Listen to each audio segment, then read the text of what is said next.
लेकिन आगाज़ में एक शेर के साथ करूँगा जो बिल्कुल आपके सफ़र के साथ जुड़ता है। कहते हैं कि अंजाम उसके हाथ में है, आगाज़ करके देख, भीगे हुए परों से परवाज़ भर के देख। तो कुछ ऐसी ही कहानी है डॉक्टर इरम की। ऑप्शनल में मुझे कन्फ्यूजन था कि मुझे मेडिकल साइंस जो मेरा बैकग्राउंड है उसी को कंटिन्यू करना चाहिए या कोई और सब्जेक्ट लेना चाहिए, बट मैं उसी के साथ स्टिक रही क्योंकि अगर मैंने वहाँ से ग्रेजुएशन किया है तो थोड़ा सा कॉन्फिडेंस आता है कि आप यही सब्जेक्ट आगे लेके चलें। अच्छा, जब आपकी एमबीबीएस में सिलेक्शन हुई, फिर आपने एमबीबीएस भी किया, यूँ तो देखा जाता है कि डॉक्टरी जो शोबा है वो फीमेल्स के लिए जो है बहुत अच्छा माना जाता है। तो क्या आप वहीं पे सेटिस्फाई नहीं हुई या आपने ड्रीम किया था कि नहीं मुझे तो यूपीएससी करना ही करना है?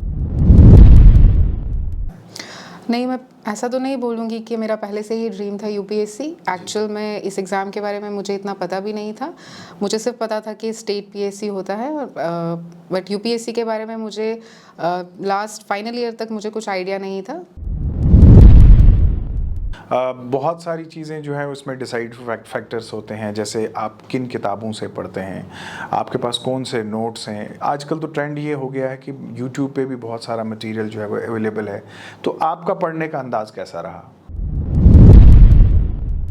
जी, आपने बिल्कुल सही कहा कि मटेरियल जो है वो मार्केट में बहुत ज़्यादा है। ये भी एक प्रॉब्लम है इस एग्ज़ाम को लेके, क्योंकि वही जैसे मैं कहूँगी ओवर इन्फॉर्मेशन जो है वो बहुत ज़्यादा है। आपको कुछ ही सोर्सेज़ के साथ जो है वो अपने आप को रखना होता है।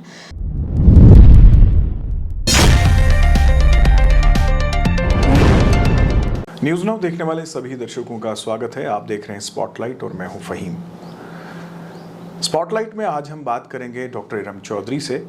डॉक्टर इरम चौधरी, उनके बारे में आपको बता दूं तो इस बार के यूपीएससी के जो रिज़ल्ट्स आए हैं उसमें जो लिस्ट ऑफ क्वालिफायर्स हैं उनमें इनका नाम है और इनका रैंक जो है वो 852 है।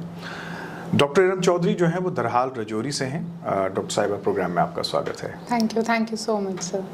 डॉक्टर इरम, सबसे पहले आपको मुबारकबाद और बहुत ही इंटरेस्टिंग स्टोरी है आपकी कि आपने 4th अटेम्प्ट में जो है वो क्वालिफाई किया और इससे पहले आप एमबीबीएस भी कर चुके हैं। लेकिन आज थोड़ा सा हम डिटेल में आपकी इस कहानी को जो है वो अपने व्यूअर्स को सुनाना चाहेंगे, लेकिन आगाज़ में एक शेर के साथ करूंगा जो बिल्कुल आपके सफ़र के साथ जुड़ता है। कहते हैं कि अंजाम उसके हाथ में है, आगाज़ करके देख, भीगे हुए परों से परवाज़ भर के देख। तो कुछ ऐसी ही कहानी है डॉक्टर इरम की। डॉक्टर साहिबा, सबसे पहले मैं जानना चाहूँगा कि आपका बचपन जो है वो कहाँ गुजरा, आपकी स्कूलिंग कहाँ पे हुई और फिर ये जो यूपीएससी का ख्वाब था ये आपने कब जो है वो देखा? जी, मेरा बचपन जो है वो राजौरी में ही गुजरा है। वहीं से मेरी स्कूलिंग हुई है 12th तक। वहाँ एक स्कूल है international higher secondary school, 12th तक मैंने वहीं से पढ़ाई की है। उसके बाद जीएमसी जम्मू से मैंने एमबीबीएस किया है। 2018 नवंबर में मेरा एमबीबीएस जो है वो कंप्लीट हुआ है। उसके बाद मैंने यूपीएससी की तैयारी जो है, अगर मैं कहूँ तो मेरे कॉलेज के जो फाइनल ईयर्स थे यानी इंटर्नशिप को ले लें, तभी से मेरे दिमाग में था कि मुझे यूपीएससी करना है। कुछ पढ़ाई मैंने तब करने की कोशिश की थी बट वो इतने अच्छे से नहीं हो पाई। सो कॉलेज पास आउट होने के बाद ही मैंने इसकी प्रिपरेशन की है वहाँ, मतलब 2019 में स्टार्ट किया होगा और ये मेरा 4th अटेम्प्ट है सर। अच्छा, जब आपकी एमबीबीएस में सिलेक्शन हुई, फिर आपने एमबीबीएस भी किया, यूँ तो देखा जाता है कि डॉक्टरी जो शोबा है वो फीमेल्स के लिए जो है बहुत अच्छा माना जाता है। तो क्या आप वहीं पे सेटिस्फाई नहीं हुई या आपने ड्रीम किया था कि नहीं मुझे तो यूपीएससी करना ही करना है? नहीं, मैं ऐसा तो नहीं बोलूँगी कि मेरा पहले से ही ड्रीम था यूपीएससी। एक्चुअल में इस एग्ज़ाम के बारे में मुझे इतना पता भी नहीं था। मुझे सिर्फ पता था कि स्टेट पीएससी होता है और बट यूपीएससी के बारे में मुझे लास्ट फाइनल ईयर तक मुझे कुछ आइडिया नहीं था। बहुत सारे मेरे फ्रेंड्स थे जो इसके लिए प्रिपेयर करे थे, उन्हीं से मुझे पता चला कि हाँ ऐसा भी एग्ज़ाम है और मैं भी कर सकती हूँ। थोड़ा इंटरेस्ट मुझे इस तरफ आया, सो मैंने डिसाइड किया कि मतलब पीजी ना करते हुए मैं यूपीएससी की तरफ ही अपना अटेम्प्ट जो है वो दूँगी। अच्छा, ये जो आपका सफ़र रहा स्कूल से लेकर कॉलेज, कॉलेज से एमबीबीएस, ये कैसा रहा? कितना मुश्किल था ये सफ़र? अगर अपनी बात करूँ तो मैं हमेशा से ही एक स्टूडियस जो है वो रही हूँ। ज़्यादा एक्स्ट्रा करिकुलर्स में अगर देखा जाए तो मेरा नहीं पार्टिसिपेट किया है। स्कूल में भी वही था, पढ़ाई पढ़ाई पढ़ाई। फिर कॉलेज में आ गए, वहाँ पे भी एमबीबीएस काफ़ी टफ होती है, उसमें भी पढ़ाई ही थी और अभी तक खैर मैं कहूँ अगर तो मैं पढ़ाई ही कर रही हूँ। जी। घर का माहौल जो है वो बहुत सपोर्टिव होना चाहिए और ख़ासकर जब आप किसी प्रोफेशनल कोर्स के लिए तैयार कर रहे हैं या फिर अगर आप यूपीएससी की तैयारी कर रहे हैं, तो घर में माहौल कैसा था, किससे सबसे ज़्यादा सपोर्ट आपको मिलता था, उसके बारे में थोड़ा सा बताएं। जब एमबीबीएस की बात थी तो मेरे जो पापा हैं उनका ही ये ड्रीम था कि मैं एमबीबीएस करूं। उससे पहले तक मुझे मेडिकल वाली साइड कोई ज़्यादा इंटरेस्ट नहीं था, मेरा मैथ्स की तरफ थोड़ा ज़्यादा जो है वो इंक्लिनेशन था, बट खैर एमबीबीएस किया। और उसके बाद मेरे मम्मी और पापा दोनों ने बहुत सपोर्ट किया है। हाँ, काफ़ी मुश्किल है उसके बाद, अगर आप एक प्रोफेशनल कोर्स कर लेते हैं उसके बाद अपना पूरा करियर जो है वो स्विच करके एक दूसरी तरफ जाना काफ़ी डिफ़िकल्ट होता है। बट जब मैंने उन्हें बताया कि मुझे लग रहा है कि मैं इस तरफ जाना चाहती हूँ, तो उन्होंने मुझे सपोर्ट किया, हमेशा से सपोर्ट किया, अभी तक सपोर्ट जो है वो कर रहे हैं। अच्छा, एक बात जो मुझे समझ के जो वो आ रही है वो ये है कि ऐसा लग रहा है कि शायद मेडिकल कॉलेज के जो हॉस्टल्स हैं वहाँ पे कुछ बच्चे यूपीएससी की तैयारी कर रहे थे, उनको देखते हुए शायद आपको भी ये शौक पड़ गया। किस हद तक ये बात सही है? मेडिकल कॉलेज में नहीं मैं बोलूँगी, मेरे कुछ स्कूल फ्रेंड्स हैं जो इसके लिए प्रिपेयर कर रहे थे, वो मेडिकल बैकग्राउंड से नहीं हैं जी। उनसे मैं कांटेक्ट में थी, वो इसके लिए प्रिपेयर कर रहे थे, तो उन्हीं के साथ साथ मतलब उनसे बातचीत करते हुए या देखते हुए आगे पीछे तब पता चला कि हाँ, यूपीएससी भी लोग क्वालिफाई कर रहे हैं। और हमारे यहाँ पे भी बहुत अच्छे ऑफिसर्स हैं जिन्होंने बहुत अच्छा काम किया है। डॉक्टर शाहिद, अगर मैं उनकी बात करूँ तो उनसे भी मेरे को काफ़ी इंस्पिरेशन है इस तरफ आने का। तो यही कुछ डिफरेंट फैक्टर्स थे जिसकी वजह से मैं इन्फ्लुएंस हो गई और मैंने इसके लिए प्रिपेयर किया। थोड़ा सा अगर हम बुनियादी तौर से शुरुआत करें तो आपकी एक्चुअल शुरुआत यूपीएससी की कब हुई, कैसे हुई? जैसे मैं सब्जेक्ट्स की बात करूं कि आपने, ये बहुत बड़ा एक डिसीजन होता है कि मैं किन सब्जेक्ट्स को जो है वो रखूं, तो ये बुनियादी शुरुआत आपकी कहाँ हुई? मेरी एक्चुअल जब मैंने डिसाइड कर लिया था वो इंटर्नशिप के टाइम पे था कि मैं प्रिपेयर करूँगी। हाँ, ऑप्शनल एक सब्जेक्ट होता है जो आपको एक्चुअल में डिसाइड करना पड़ता है आप कौन से लेंगे, क्योंकि बाकी सब सब्जेक्ट सेम होते हैं। ऑप्शनल में मुझे कन्फ्यूजन था कि मुझे मेडिकल साइंस जो मेरा बैकग्राउंड है उसी को कंटिन्यू करना चाहिए या कोई और सब्जेक्ट लेना चाहिए, बट मैं उसी के साथ स्टिक रही, क्योंकि अगर मैंने वहाँ से ग्रेजुएशन किया है तो थोड़ा सा कॉन्फिडेंस आता है कि आप यही सब्जेक्ट आगे लेके चलें। मेडिकल साइंस ही लिया मैंने। थोड़ा सा उसमें प्रॉब्लम्स आई, क्योंकि मेडिकल साइंस को लेके कोई गाइडेंस जो है वो नहीं है मार्केट में। जैसे आप टेस्ट सीरीज़ वगैरह ज्वाइन करते हैं या आप कहीं से क्लासेस लेते हैं, मेडिकल साइंस के लिए वो नहीं है जी। उसमें थोड़ा सा problem I, but I am happy कि मैं मेडिकल साइंस के साथ ही स्टिक किया है। अच्छा, ये बताएं कि आजकल के दौर में अगर हम देखें तो हर कोई जो है वो सोशल मीडिया का इस्तेमाल करता है, कोई 4G की तलाश में है, कोई 5G की तलाश में है, तो आपने कितना वक्त दिया अपने स्टडीज़ को, मोबाइल को या फिर सोशल मीडिया वगैरह को? सोशल मीडिया पे मैं जितना पहले यूज़ करती थी, मैंने अपने प्रिपरेशन के टाइम पे भी उतना ही यूज़ किया है।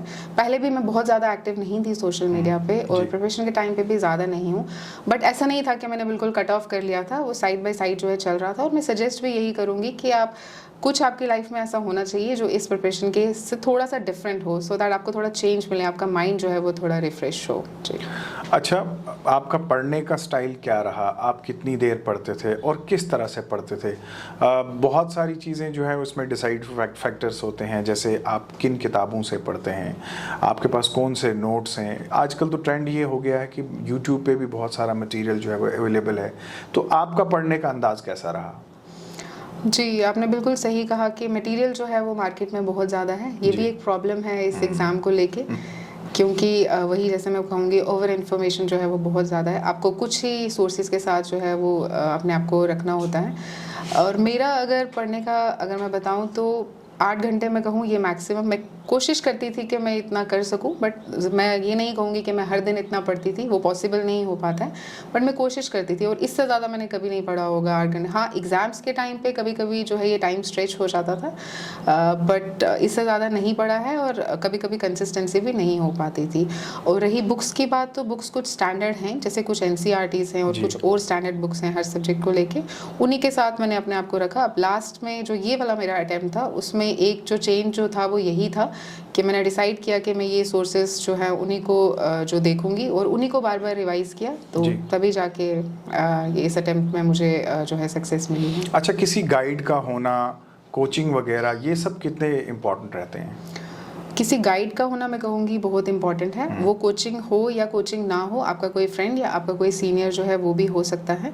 मुझे स्टार्टिंग में गाइडेंस की बहुत, मतलब मैं स्टार्टिंग क्या, मैं अब तक कहूँगी कि गाइडेंस की जो प्रॉब्लम थी वो थी क्योंकि मेरी जान पहचान में कोई ऐसा था नहीं जिसने यूपीएससी ऑलरेडी क्वालिफाई किया हुआ था। कुछ मेरे फ्रेंड्स थे जो मेरे साथ प्रिपेयर कर रहे थे, कुछ गाइडेंस मुझे उनसे मिला है, बट गाइडेंस होना मुझे लगता है बहुत ज़रूरी है।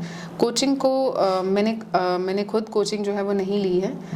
किसी एक मॉड्यूल को लेके या जो मुझे ज़्यादा थोड़ा सा डिफ़िकल्ट लगता था उसके थोड़े से मैंने कहीं कहीं क्लासेस ली होंगी, बट एज सच कोचिंग नहीं ली है और मुझे नहीं लगता कि वो इम्पॉर्टेंट भी हैं। आजकल बहुत सारे ऐसे प्लेटफॉर्म्स भी हैं जो आपको गाइड तो कर ही देंगे। जी। फैमिली में सबसे ज़्यादा अटैच्ड किसके साथ हैं और कितना पैम्पर्ड हैं? मैं बहुत फॉर्चुनेट हूँ और मैं ये भी कहूँगी कि मैं बहुत पैम्पर्ड हूँ, और सबसे ज़्यादा अटैच मैं अपनी सिस्टर के साथ हूँ। अच्छा, चलिए थोड़ा सा एक वो कहते हैं ना गोल्डन मोमेंट ऑफ लाइफ, उसके बारे में बात करना चाहेंगे। यूपीएससी के रिजल्ट्स जिस दिन आए, आप कहाँ थे, आपके साथ ये खबर किसने शेयर की और आपने फिर सबसे पहले खबर किसके साथ शेयर की, ये जानना चाहूँगा। जी, मेरा एक्चुअल में इंटरव्यू जो है वो लास्ट डे पे था, उसकी वजह से मैं दिल्ली में ही थी जब ये रिज़ल्ट आया, और मैं अपने फ्रेंड्स के साथ थी। उन्होंने ही रिज़ल्ट देखा और उन्होंने ही बताया मुझे, और घर पे मैंने सबसे पहले कॉल जो है अपने फादर को की थी, बट वो उठा नहीं पाए कॉल, सो मैंने अपनी सिस्टर के साथ शेयर किया था और उसने ही आगे सबको बताया। उन सबको खुश देख के मुझे बहुत खुशी हुई उस टाइम पे, मैं यही कहूँगी, और ज़्यादा तो, और अल्लाह का शुक्र है कि फाइनली इतने मेहनत करने के बाद कुछ तो हासिल हुआ। अच्छा, मुझे ये बताएं कि कितना खुशी का पल था ये, कि जैसे आपने खुद कहा कि आप 8 घंटे भी पढ़ती थी और समटाइम्स वो स्ट्रेच भी हो जाता था, उससे ज़्यादा भी आप पढ़ते थे। इतनी मेहनत करने के बाद जब इंसान को वो मंजिल मिल जाती है जिसकी तलाश में वो रहता है, तो कितनी खुशी की बात होती है। बहुत ही ज़्यादा खुशी की बात थी। कहीं ना कहीं जो भी आपकी जर्नी, जो भी आपके अप्स एंड डाउन्स रहे हैं, आपको वो वर्थ इट लगेंगे उस टाइम पे। जो भी आपकी स्ट्रगल रही है, एक एक मोमेंट जो है वो आपको याद आएगा। और मैं भी बहुत खुश थी उस टाइम पे, स्पेशली अपने घर वालों को देख के, अपने आगे पीछे जितने भी लोग जो भी मेरे लिए खुश हुए उनको देख के मुझे बहुत ज़्यादा खुशी हुई। और जर्नी तो अभी स्टार्ट ही हुई है, ये तो जस्ट एक फर्स्ट स्टेप था। अच्छा, कहते हैं ट्राई अगेन, आपका तो चौथा अटेम्प्ट था ये, तो जो इससे पहले अटेम्प्ट्स हुए, कहीं पे ऐसा लगा कि नहीं शायद मैं नहीं कर पाऊँ, या कहीं मोरल आपका जो है वो डाउन हो गया? मतलब 4th अटेम्प्ट जब आपने दिया होगा तो कहीं ना कहीं आपने मन बना ही लिया था कि मुझे तो करना ही करना है। तो पीछे जो ड्रॉप आउट्स रहे या फेलियर्स रहे, उनको लेकर कुछ फीलिंग्स? हाँ, मैंने जो स्टार्टिंग के अटेम्प्ट थे वो मैंने कॉलेज के साथ ही दिए थे, वो इतने ज़्यादा सीरियस अटेम्प्ट्स जो थे वो नहीं थे। बट मोरल डाउन की बात तो बहुत बार होता है सर, कि आप बहुत ज़्यादा डाउन फील करते हो, आपको लगता है, आप अपने आप पे डाउट करते हो कि मे बी ये चीज़ जो है हमारे लिए नहीं बनी है। मुझे भी बहुत बार ये फीलिंग आई है, बट मैं वही कहूँगी कि मेरे घर वाले मेरे साथ थे, मेरे फ्रेंड्स मेरे साथ थे जो मुझे मोटिवेट करते थे कि नहीं किया जा सकता है ये। सो उसी सब मोटिवेशन को लेके ये वाला अटेम्प्ट जो है मैंने दिया था, और फॉर्चुनेटली ये क्वालिफाई हो गया। अच्छा, मोटिवेशनल सर्कल में आपने ज़्यादा इंपॉर्टेंस जो है वो फ्रेंड्स को आप दे रहे हैं, तो कितना इंपॉर्टेंट होता है कि आपके फ्रेंड्स जो हैं वो अच्छे हों, आपका सर्कल अच्छा हो, और फिर सबसे ज़्यादा मोटिवेट इंसान और कन्विंस अगर जल्दी हो तो वो अपने फ्रेंड्स से ही होता है, तो वो सर्कल कितना इंपॉर्टेंट है? बहुत ज़्यादा इंपॉर्टेंट है कि आपकी लाइफ में कुछ ऐसे लोग होने चाहिए जो आपको एक्चुअल जानते हों, आपकी स्ट्रेंथ, आपकी वीकनेस उन्हें पता हो, और वो आपको मोटिवेट करते हैं। और मेरे लिए ये सर्कल बहुत ही ज़्यादा इंपॉर्टेंट रहा है। मेरी जर्नी का जो स्टार्ट है वो भी इन्हीं से हुआ है, इन्हीं लोगों को देख के, और थ्रू आउट द जर्नी मैं इनसे टच में रही हूँ, और इन्होंने मुझे हर एक मोमेंट पे जो है वो सपोर्ट किया है। अच्छा, एक चीज़ हमने और देखी है, जो लोग किसी भी एग्ज़ाम के लिए जो है वो तैयारी करते हैं, जो बड़ा एग्ज़ाम होता है, हमने देखा है वो कन्फाइन कर देते हैं अपने आप को इंडोर, और बाहर की दुनिया से बिल्कुल जो है वो कनेक्शन अपना जो है वो काट देते हैं। तो ऐसे में क्या ये करना जायज़ है, या फिर आपको लगता है कि नहीं स्ट्रेस बहुत ज़्यादा लेना भी सही बात नहीं है, और जहाँ एक तरफ आप बड़े एग्ज़ाम्स की तैयारी कर रहे हैं, वहीं दूसरी तरफ थोड़ा सा जो सोशल आपका नेटवर्क है उसके साथ कनेक्टेड रहना भी जो है वो ज़रूरी है? ये जो एग्ज़ाम है इसके लिए आपको बहुत ही ज़्यादा टाइम जो है वो अकेले गुजारना पड़ता है। सोसाइटी से कहीं ना कहीं कट ऑफ जो है वो हो जाता है, आपके फ्रेंड्स हो गए, फैमिली रिलेटिव हो गए, कहीं ना कहीं आपको अपने आप को आइसोलेट जो है वो करना पड़ता है, और मेंटली बहुत ही एग्जॉस्टिंग है सर ये एग्ज़ाम। सो बिल्कुल ही कट ऑफ कर देना मैं कहूँगी सही नहीं होगा। मेरे केस में ऐसा था कि कहीं ना कहीं मैं कट ऑफ हो गई थी जी। और काफ़ी स्ट्रेसफुल भी रहा है ये जो टाइम पीरियड रहा है, तो मैं कहूँगी कि बिल्कुल कट ऑफ करना करना सही नहीं होगा। हमें कुछ लोगों से जो है स्पेशली जो आपको हमेशा मोटिवेट ही करते हैं उनसे जुड़े रहना चाहिए। तो यही मेरी एडवाइस है कि कुछ लोगों से जुड़े रहें जो जानते हैं आपको, जो आपको मोटिवेट करते रहें। अच्छा, 852 मे बी यूनिफॉर्म IPS या फिर IRS, जी तो यूनिफॉर्म के लिए प्रिपेयर्ड हैं? हाँ जी, जब मैंने अपनी प्रेफरेंसेस फिल की थी तो मैं हर एक सर्विस के लिए प्रिपेयर हूँ। जो भी सर्विस मिलेगी मैं उसके साथ जस्टिस जो है वो करना चाहती हूँ सर। तो मतलब आप इंटरेस्टेड हैं IPS को भी ज्वाइन करने के जी लिए? मैं बिल्कुल इंटरेस्टेड हूँ जो तो भी सर्विस। किसी से इंस्पायर हैं जो फीमेल कोई IPS ऑफिसर वगैरह, किसी को फॉलो करते हैं? नहीं एज सच तो नहीं है, बट हाँ अगर मैं देखती हूँ किसी को भी सोशल मीडिया पे ऐसे यूनिफॉर्म पहने हुए तो मुझे काफ़ी खुशी होती है और मैं ओपन हूँ सर किसी भी सर्विस को लेकर। तो नेक्स्ट अटेम्प्ट भी कर रही हैं या फिर यहीं पे आप सोच रहे हैं कि सेटिस्फाइड हैं? सेटिस्फाइड मैं हूँ, बट कहीं ना कहीं जो डिज़ायर्ड एक सर्विस थी मेरी वो शायद मुझे ना मिल पाए इस रैंक पे, सो मैं अटेम्प्ट जो है वो फिर से करूँगी। अच्छा, इस बार हमने देखा कि जम्मू कश्मीर से बहुत सारे बच्चे जो है वो आए। नॉर्मली हमने देखा है कि इतने ज़्यादा कैंडिडेट्स जो है वो क्वालिफाई नहीं करते हैं। तो क्या आपको लगता है कि over a period of time trend change हो गया है, बच्चों में अवेयरनेस हो गई है? पहले इतनी ज़्यादा अवेयरनेस नहीं थी, गाइड करने वाले लोग बहुत कम थे, लेकिन अब चूंकि बहुत सारे लोग जो है वो ऑलरेडी क्वालिफाई कर चुके हैं, तो वो एक फैक्टर है। जी डेफिनेटली ट्रेंड जो है वो चेंज तो हुआ ही है। एक टाइम पे हमें कोई एक ऐसा सुनाई, जैसे मैं कहूँ कॉलेज टाइम पे तो मुझे नहीं आइडिया कि मुझे याद आता है कि ऐसे कुछ, मुझे अवेयरनेस ही नहीं थी। इसका मतलब एक्सपोजर जो है हमें इस एग्ज़ाम को लेके बहुत कम है। अब तो डेफिनेटली ये ट्रेंड चेंज हुआ है और आगे चल के भी मुझे ऐसा लगता है कि और जो स्टूडेंट्स हैं जम्मू कश्मीर से निकलेंगे इस एग्ज़ाम को लेके, क्योंकि कहीं ना कहीं हमारा एक अवेयरनेस जो है इस एग्ज़ाम को लेके बहुत इंक्रीज़ हुआ है। डॉक्टर इरम, ये भी जानना चाहूँगा, अब आप UPSC में आ गई हैं, नेचुरली आप कल को कोई ऑफिसर जो है किसी भी डेजिग्नेशन पे जो है वो आपको भेजा जा सकता है, एक बड़ी रिस्पॉन्सिबिलिटी जो है वो रहती है। तो ये जानना चाहूँगा कि क्या ड्रीम है आपका, किस तरह से जो है वो आप जो है चाहेंगे कि आप लोगों की मदद करें, क्या ख्वाब रहेगा आपका? मेरा ड्रीम इस सर्विस को लेके जब मैंने डिसाइड किया था तो वो यही था सर कि एक ब्रॉडर प्लेटफॉर्म जो है वो मुझे मिले जहाँ पे मैं लोगों के बीच में रह के लोगों को सर्व जो है वो कर पाऊँ। मेरा जो रुझाव है वो थोड़ा सा विमेन को लेके ज़्यादा है, तो मैं कोशिश करूँगी कि मुझे जब भी अपॉर्चुनिटी मिले मैं फ़र्दर उनको एम्पावर करने के लिए जो भी कर सकती हूँ वो कर पाऊँ सर। अच्छा, मैं चाहूँगा कि बहुत सारे यंग जो लोग हैं, चाहे मेल है फीमेल है, जो तैयारी कर रहे होंगे UPSC की, कहीं ना कहीं अब आप एक इंस्पिरेशन उनके लिए भी जो है वो बन चुकी हैं। क्या मैसेज देती हैं आप उनको, किस तरह से उनको जो है वो तैयारी करनी चाहिए? और ख़ासकर ये जो 4th अटेम्प्ट आपका, ये तो वैसे ही एक मोटिवेशनल फोर्स बन जाता है, क्या कहना चाहेंगे आप उनको? मैं यही कहना चाहूँगी कि अगर कोई सीरियसली इसके लिए एस्पायर कर रहा है तो डेफिनेटली कोई भी कर सकता है ये एग्ज़ाम। थोड़ा टाइम लग सकता है लेकिन उसमें डीमोटिवेट होने की ज़रूरत जो है वो नहीं है। आप डिसाइड करें कि आपका गोल क्या है, आप ये एग्ज़ाम क्यों करना चाहते हैं, वो बहुत इंपॉर्टेंट है। वो रीज़न वही आपको ये जर्नी से जो है वो पास करवाएगा। उसके बाद आप थोड़ा सा अपना रिसर्च करें, आप एग्ज़ाम पैटर्न जो है उसको समझें, आप अपना ऑप्शनल जो है वो बड़े अच्छे से डिसाइड करें काफ़ी सारे फैक्टर्स को कंसीडर करते हुए, और उसके बाद अपने आप को लिमिटेड रखते हुए, उन सोर्सेज को बिल्कुल लिमिटेड रखते हुए बार बार वही चीज़ें रिवाइज करके ही आप ये एग्ज़ाम जो है वो क्वालिफाई कर सकते हैं। डॉक्टर इरम, आपने हमें वक्त दिया, आपका बहुत बहुत शुक्रिया। Thank you sir, thank you so much sir. तो ये थी डॉक्टर इरम चौधरी और ये था इनका सफ़र, ये थी इनकी कहानी, और हमने प्रोग्राम में जाना कि किस तरह से 4th अटेम्प्ट में इन्होंने UPSC को जो है वो क्वालिफाई किया, और वो ख्वाब जो इन्होंने 2018 में देखा था उस ख्वाब को इन्होंने मुकम्मल किया 2023 में। आज के प्रोग्राम में बस इतना ही, इजाज़त दीजिए, आदाब।